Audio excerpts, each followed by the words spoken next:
Del señor congresista Johnny Lescano, miembro de la Comisión de Educación, Juventud y Deportes del Congreso de la República. Señor congresista, por favor.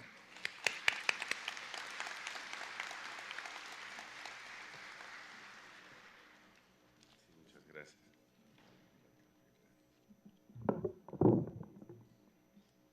Muchas gracias, muy buenas tardes con todas, porque casi todas son mujeres. El día de hoy una alegría tenerlas aquí en el Parlamento.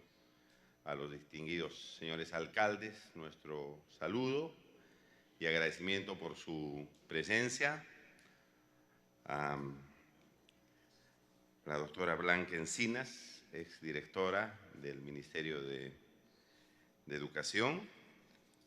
Igualmente a Magda Amelia Lino, que es vuestra dirigente de la Asociación de Docentes de los PRONEI, y a todas las coordinadoras y promotoras de los PRONEI, mi cariñoso saludo y mi agradecimiento, porque como miembro de la Comisión de Educación del Congreso valoramos el importante trabajo que vienen realizando, y a veces sin remuneración, solamente con propinas, y propinas minúsculas. Esto ya lo hemos puesto en conocimiento del ministro de Educación para que pueda incrementar sus propinas. Yo creo que es urgente, porque una educación sin inversión no hay educación.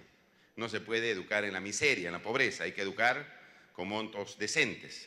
Y por eso esperamos que en la brevedad pueda tomar la decisión de incrementar las propinas a todas las promotoras que hoy día nos acompañan y que trabajan en todo el Perú.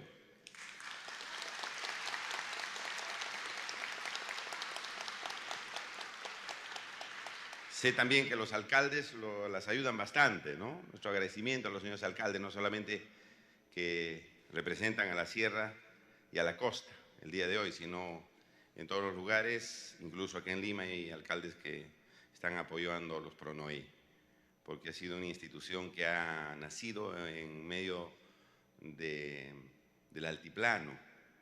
Esta institución nació en Puno, yo soy natural de Puno, nacido en Puno, y conozco de cerca cómo trabajaban las profesoras con los niños de los ámbitos rurales, en las comunidades campesinas, aymaras y quechua, estaban ahí, ¿no? Y creo que es importante, necesario mantener esta institución, porque hay un intento de querer desaparecer, ¿no? Convirtiendo a centros educativos iniciales. Pero los PRONOI tienen características especiales, pues. No es igual un centro educativo inicial de Lima con un PRONOI de Carabaya, donde la vida se hace en diferentes sentidos que en las ciudades, ¿no? Y los papás van haciendo sus actividades de manera distinta que los papás de Lima. Van a la jornada de labranza y una serie de cosas más, de cocina, de cría de animales. Entonces esa institución ha nacido en esa realidad. Y de esa realidad hay que aprender, y esa realidad sigue vigente y hay que seguir enfrentándola y seguir manteniéndola, porque tenemos que aprender de la historia que tenemos. El presidente Belaúnde decía, el Perú como doctrina, y no es necesario importar ideologías foráneas, extranjeras, de carácter político, porque aquí tenemos una rica enseñanza en el Perú, desde nuestros ancestros, ¿no? El amaqueya, mayuya, amasúa. No seas ladrón, no seas mentiroso, no seas ocioso, con lo cual nuestros antepasados hicieron un gran imperio, así como el Imperio Romano, ¿no? Un gran imperio. Abarcaron casi toda América del Sur. Con esos 3 mandatos nomás: no seas ladrón, no seas mentiroso, no seas ocioso. Y basta con eso, porque con eso, si uno es trabajador, ¿no es cierto?, honesto, no le roba a la gente y no le miente a la gente, las cosas comienzan a avanzar. Entonces yo creo que eso es fundamental, que hay que aprender de lo que estamos haciendo en el Perú y de lo que hemos hecho y lo que vamos a hacer, pero fundamentalmente de lo que hemos hecho. Y el PRONOI nos trae muchas enseñanzas en ese sentido, porque en momentos difíciles ha ido formando a niños, ¿no?, de las áreas rurales, de las áreas más abandonadas. Y en el Perú todavía tenemos áreas abandonadas, olvidadas. El nivel de pobreza es altísimo. En 14 regiones ha aumentado la anemia de los niños de 6 a 36 semanas. ha aumentado la anemia. 14 regiones, ¿ah? Es decir, que no se alimentan bien. Es necesario tomar entonces en cuenta esto para seguir fortaleciendo no solamente la alimentación de los niños, sino también la educación, porque ahí se hace la educación de manera especial. Y en Lima tenemos todavía tuberculosis. Yo a veces voy a los colegios y encuentro a niños y a jóvenes con tuberculosis. En Lima. Fíjense, en Lima mismo. Y a veces damos alimentación a través de caliwarma para los chiquititos, que está muy bien, pero para los grandes todavía no les estamos dando caliwarma. Y los grandecitos tienen tuberculosis. Y creo que es necesario hacer un programa también de alimentación para los grandecitos, porque a veces trabajan y estudian, pero ese sector está abandonado.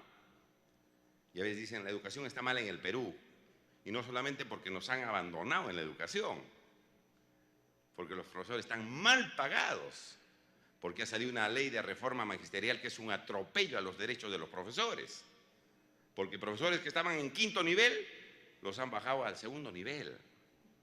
Eso es atroz, eso es terrible. Es como un general, al general que ahora es presidente de la Comisión de Educación, lo bajen a mayor y le digan, señor, si quiere usted ser general nuevamente, tiene usted que dar examen. No se puede hacer eso, porque es jugarse con la vida, con la dignidad de la gente. Para conseguir un nivel, el profesor ha tenido que pasar varios años, no es una cuestión automática de un momento, sino es parte de su vida. Y la ley de reforma magisterial ha atropellado esos derechos. Ha atropellado esos derechos. ¿Para qué? Para no pagarles más a los profesores. Porque como ellos han hecho una escala remunerativa, los que están más arriba ganan más y los que están más abajo ganan menos. Y a los que estaban en 5º nivel les debían pagar como 5º nivel, un poco más con la ley actual supuestamente. Pero no, los han bajado a 2º nivel para no pagarles mucho. Y para subir, para ascender, Dios os ayuda, porque hasta ahora no han llamado a las evaluaciones para comenzar a ascender y ganar un poquito más. Entonces, en nuestro país estamos muy maltratados en la educación. Y por eso he venido yo y estoy tratando de apoyar mucho al PRONAI, porque es parte de la educación para los más pobres en el Perú. Y ayer se aprobó una ley universitaria. Ayer se aprobó la ley universitaria. Pero yo veo la ley, los veo festejar a mis colegas, tienen todo el derecho a festejar, y a veces se ponen expectativas en la población, y digo, ¿qué están festejando? Que la ley universitaria haya dicho que la universidad privada puede tener fines de lucro. Es decir, la educación es una mercancía. Que la educación sea un negocio. Porque en las universidades venden los títulos, pues. ¿A cambio de qué? A cambio de nada. Porque el chico sale, la señorita, el joven sale y a veces no se puede defender y no consigue trabajo. Porque no ha sido bien formado. Pero han puesto ahí en el dictamen, la universidad tiene fines lucrativos también. Entonces va a seguir siendo negocio. En cambio, en América Latina, en toda América Latina, en Chile en particular, la gente está reclamando, oiga señor, no puede ser negocio la educación. La educación es un derecho de la persona, porque sin educación no podemos vivir con dignidad, no podemos avanzar, no podemos desarrollarnos. Es un derecho, ese derecho no se puede vender, no puede ser mercancía. Pero lo han puesto ahí, que es lucrativo, es negocio. Nosotros no estamos de acuerdo con eso. Y dicen, hemos creado una superintendencia, vamos a controlar, vamos a fiscalizar. ¿Qué van a fiscalizar? Si un profesor de la Universidad del Altiplano, de la cual soy su profesor también, soy profesor universitario de la Universidad de Puno, gana 7 soles la hora. 7 soles la hora. Profesor universitario. Entonces, ¿qué va a fiscalizar la superintendencia? ¿La pobreza de la Universidad Nacional? ¿Le va a pedir a ese señor que gana 7 soles la hora que sea un magíster de alta calidad, un doctor de alta calidad? Yo digo, ¿con qué plata? ¿Con qué plata? Y le dicen, señor, usted, si no es magíster, doctor, lo botamos de la universidad. Entonces, se está poniendo mucha expectativa, como se puso expectativa en la ley de reforma magisterial, que hasta ahora no funciona, como se ha puesto expectativa en la ley del servicio civil, que tampoco funciona, y ahora se pretende poner expectativa en una ley universitaria que no va a funcionar.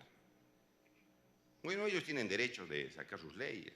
Democrático este país. Nosotros no estamos de acuerdo.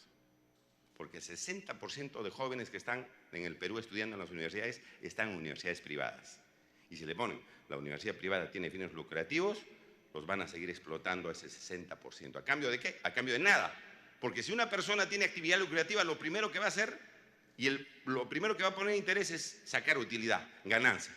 No en la formación de los jóvenes. Entonces las cosas hay que debatirlas bien, hay que hacerlas bien. No ponen, por ejemplo, los profesores deben ganar sueldos razonables. Los profesores universitarios. Y le pedimos, señor presidente de la educación, ponga que los profesores deben ganar sueldos razonables. No 7 soles la hora. No se escucha, padre. Ponga, señor, que los alumnos paguen, pero que la universidad tiene la obligación de poner sus páginas web. Hay un letrero que diga cuánto está pagando ese alumno y cuál es la estructura de costos. Es decir, por qué paga esa cantidad. No le vamos a decir cuánto debe cobrar, porque se han ya acostumbrado a decir, señor, estamos en economía social de mercado y no podemos, el Estado no puede fijar precios. No puede fijar precios al Estado. Pero se fijan los precios en la luz. Se fijan los precios en el teléfono. ¿Y por qué no regular los precios en la educación? Es mucho más importante que el teléfono. Porque ahí se va a formar a los chicos. No, eso el mercado tiene que regular. Bueno, con sus reglas que el mercado regule. Pero que por lo menos pongan ahí y sepan los papás que cubre el monto que está pagando. ¿Y cuánto ganan los profesores? Porque en estos momentos el monto que paga un chico en la universidad, en muchas universidades, es mayor al sueldo que se le paga a un profesor en la universidad. Eso no tiene sentido, pues. Ya hay universidades ya demasiado sinvergüenzas, donde el rector, como ustedes saben, ganaba 2 millones de soles al mes. Y el secretario de esa universidad ganaba 700.000 soles al mes. Y que nosotros presentamos la moción de orden del día para que se investigue aquí en el Congreso. Lo presentamos. Y bueno, se aprobó y le han encomendado esa tarea a la Comisión de Educación. Ahora se nombra una comisión interventora a esa universidad y no quieren dejarla entrar. ¿Por qué? Pues que el señor don dinero y que a veces tienen vinculaciones y poderes o apoyos políticos, ¿no? Pero esa es la educación. Es más o menos algunas cosas que les cuento que se está debatiendo aquí en el Congreso. Y eso tiene que ver también con la educación que estamos viendo hoy día, con el tema de la educación y con el tema de los PRONOI. Y aquí les traigo yo algo importante que ustedes deben saber, quizás algunas de ustedes ya lo sepan, pero cuando se debatió sobre la ley magisterial, que hasta ahora no entra en ejecución, le dijimos, oiga, ¿y los PRONOI? No está usted poniendo nada de los PRONOI. Bueno, que los profesores, derechos de los profesores, obligaciones de los profesores, etc. Tiene usted que poner algo de los PRONOI porque los PRONOI son también parte de educación en el Perú, importante. No han nacido en el altiplano de Puno, han cuidado a las mamás, aymaras y quechuas, han ayudado a los niños, los han formado, los han ido ayudando, hasta ahora están ahí. Entonces, no los ponía. Entonces, les pedimos, y gracias a Dios, el artículo 12 de la ley 29.944, que es la ley de reforma magisterial, dice en el inciso A, gestión pedagógica. Comprende tanto a los profesores que ejercen funciones, dice, de enseñanza en el aula y actividades curriculares complementarias al interior de la institución educativa y en la comunidad, como los que desempeñan cargos jerárquicos en orientación y consejería estudiantil, jefatura, asesoría, formación entre partes, coordinación de programas no escolarizados de educación inicial. y les arrancamos por lo menos esto, que en la ley de reforma magisterial se reconozca a los PRONEI que existen, que es parte de todas estas instituciones educativas y que tienen coordinadoras. Entonces, no me van a decir ahora que hay que hacerlos desaparecer, porque aquí en la ley de reforma magisterial están reconocidas. Están reconocidas. Y hay que hacerles reconocer y hay que hacerles que apoyen a los PRONEI, ¿no? Como debe ser. Artículo, repito, 12, apartado A, dice ahí que la gestión pedagógica comprende tal cosa y la coordinación de programas no escolarizados de educación inicial. Así que aquí hay un reconocimiento de una última ley, ¿no es cierto?, que es importante que ustedes tomen en cuenta. Y la ley la Ley General de Educación también, la Ley 28044, artículo 36, reconoce a los PRONEI como parte del nivel de educación inicial. Dice lo siguiente: A, nivel de educación inicial. La educación inicial constituye el primer nivel de educación básica regular, atiende a los niños 0 a 2 años en forma no escolarizada. También anunciado y reconocido los PRONEI. Bueno, aquí tengo una explicación del mismo Ministerio de Educación, donde reconoce en educación inicial la escolarizada y la no escolarizada, de 3 a 5 años, ¿no? Dice, ambas modalidades, la escolarizada y la no escolarizada, son necesarias para responder a la diversidad familiar, social, cultural, lingüística, porque hay chicos quechuas y aymaras y en la Amazonía también, ¿no? Y geográfica del país. Y ahí en esas partes más conflictivas, más difíciles de llegar por la geografía que tenemos, ahí están los PRONEI. Y aquí en Lima también, pues, ¿no? En las áreas urbano marginales. Dice, ambas deben garantizar la calidad de la atención de la educación inicial.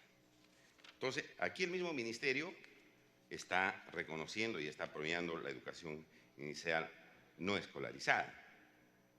Programas infantiles comunitarios, programas de educación integral dirigidos a menores de 3 años, programas de educación inicial dirigidos a niños de 3 a 5 años y promoción de prácticas de crianza.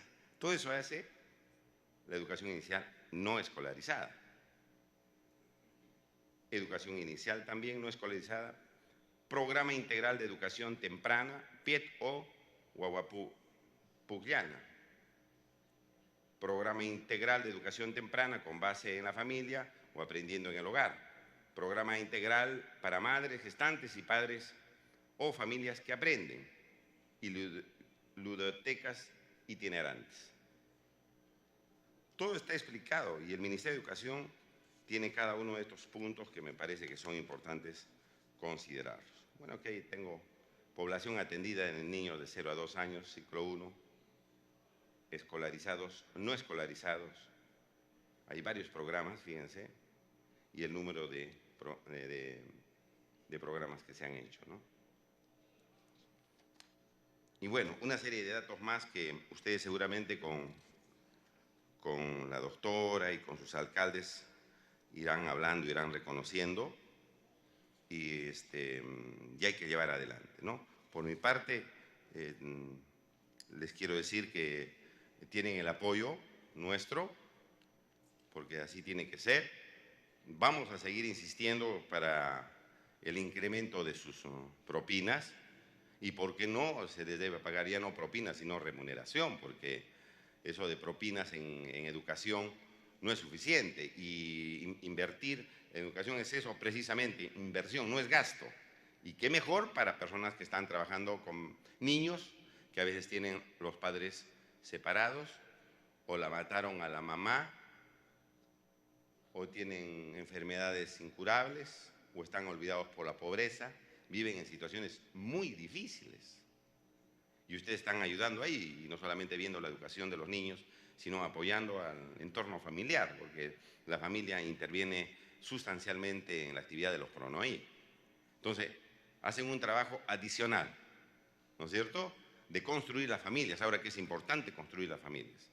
porque la familia está un poco en peligro, un poco en crisis. ¿Quién no ha visto la mamá no malcriando los hijos? O el padre está inválido, o el marido mató a la mamá. Está un poco en crisis y eso hay que atenderlo. O los niñitos sufriendo bullying. Y eso sí está en sus alcances de ustedes, distinguidas profesoras.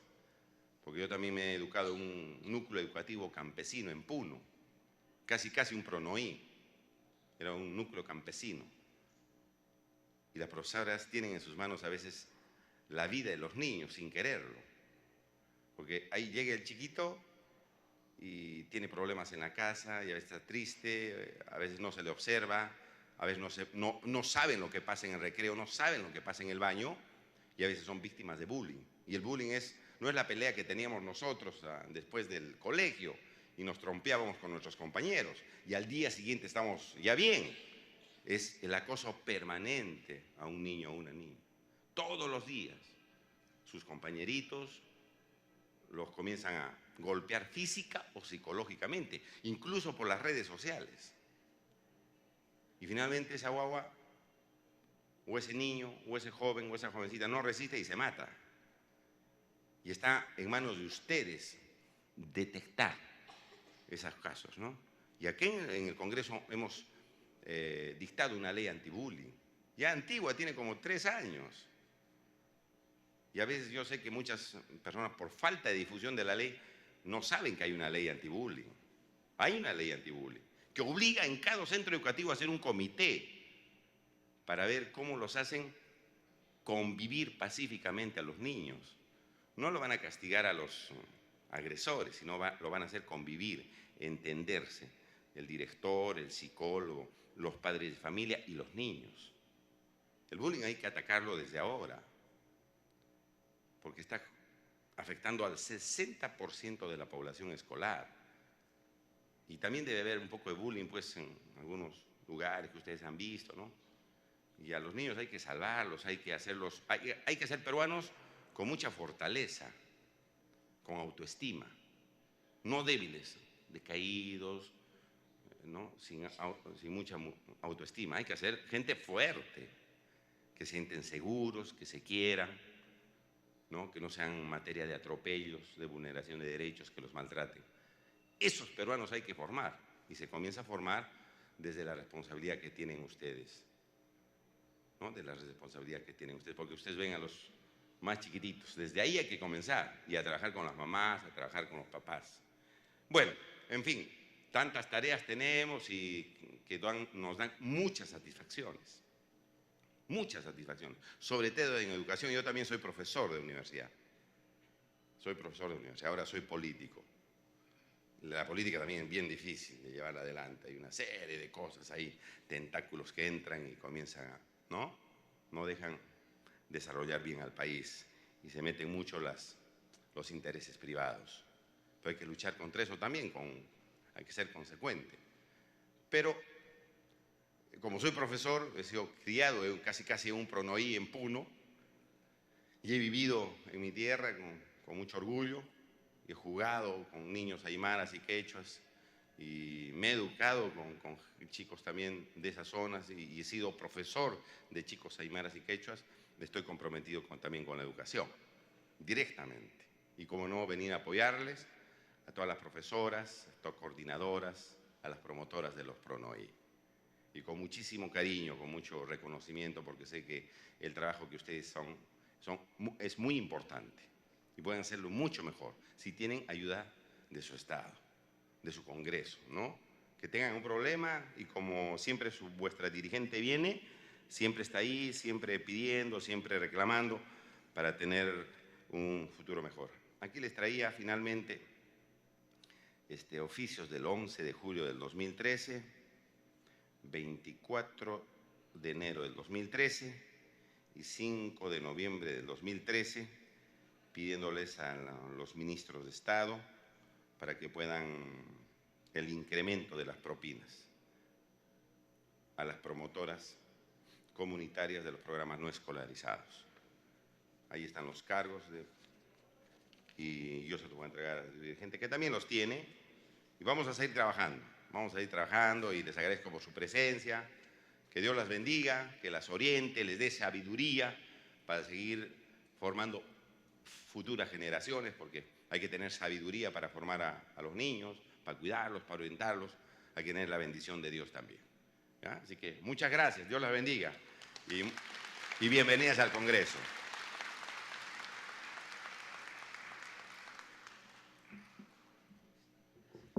Muchas gracias, señor congresista Johnny Lescano.